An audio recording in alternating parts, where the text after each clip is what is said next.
So let's talk more now about writing an outline. So what I've tried to do so far in the first part of this was just to explain the importance of having a strong introduction. Like I said, I think it makes it better if you anecdote or quote. That makes it more interesting. Also, if you can select one, it means you know what you're wanting to write about. And of course, it can give you an idea of what you want to write about. But you need a clear question and a clear thesis. If you cannot state a clear question, you cannot write or organize a paper, right? You need a clear question. And of course, you also need a thesis. You need to know what you're talking about in order to write a paper. So you would then have your first supporting paragraph, your second supporting paragraph, and you would continue this as long as you need to. Now, you can, when you write your outline for your assignment, you can just do it in parts because that's what the assignment calls for. But there's nothing also wrong with doing it in paragraphs. I think if you can actually do it in paragraphs, it's better because that shows you really understand what you're writing about. But the other parts, doing it that way is also fine. And then, of course, you end with conclusion in which you restate your thesis in different words and also try and talk about why this is all important. So what? What was the significance of this? Let's have a look at some concrete examples. So let's say you're writing a paper on the Salem witch trials. Right? The Salem witch trials was basically about these young ladies who claimed to be accosted by witches, who in a sense were seen as being possessed by the devil, and who claimed that other people were witches and needed to be dealt with, and a lot of those people were executed. Right. So let's say that this is what you're interested in. You do some research and you're fascinated by this young lady, Abigail Williams. And you're very curious about this question. Why did she accuse people of being witches? She's really the kind of, in a sense, the central figure in the Salem witch trials. And so you may want to start your introduction with an anecdote or quote about her. You could have a historian describing Abigail Williams or bringing up this question, or even better, a primary source talking about her behaving strangely. Your question would be, why did Abigail Williams accuse people of being witches? Your thesis would be, she believed it herself. She was confused. Now, this works because this is an answerable, or this is a question you can argue about. Some people would argue that Abigail Williams was manipulative. She knew exactly what she was doing, and she played everyone for fools. That is one stance someone could take. Another stance, though, is that, Abigail Williams, she was suffering a lot of stress. She faced a lot of difficulties. She probably was angry. And she lived in a religious culture that that emphasized conformity, that you should be humble, you should not be angry, you should forgive people who hurt you, not seek vengeance, that would understand desires to break those rules to be demonic in origin. So that rather than her being manipulative and claiming that she falsely, knowing, right, she knows that she's not possessed by the devil, but claiming that she is to get all these people in trouble, maybe she really believed that she was possessed by the devil and was confused. And this is why she did all these things. That's an argument, right? You can argue one way or the other. So, your first supporting paragraph could be to say, look, this is what people have said about her being manipulative. And you could quote historians and secondary sources. It would also be good if you could find some primary sources. You want to be fair to people who disagree with you. And also you show their arguments, you're fair to them, and then you can show why they're wrong, right? But you want to show, in the second paragraph, you give examples of why people believe she was manipulating events willfully.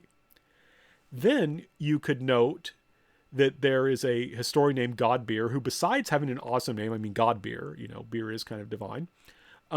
You could argue that you're accepting his view that she was in fact confused, and that's what Godbeer essentially is arguing. So in your next paragraph, paragraph 2, you could cite evidence noting her strange behavior. Right? You could say that, for example, basically there is early on in the kind of hysteria that was going on, she pretended to fly around a room and attempted to climb up a chimney, like the inside of the chimney, while there was a fire inside.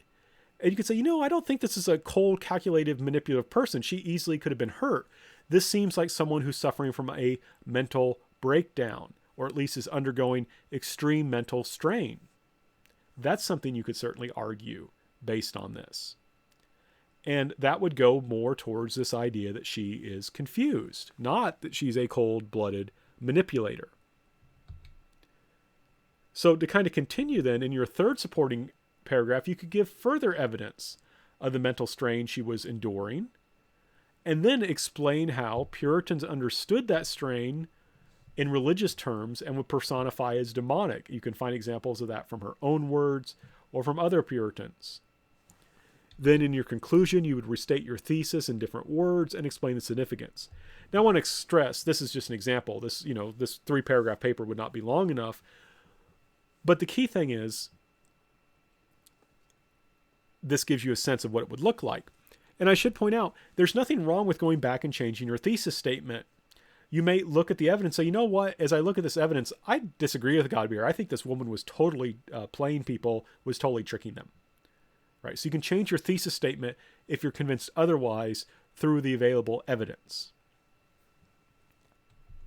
So let me give you one more example that can kind of help you think about how to make an outline.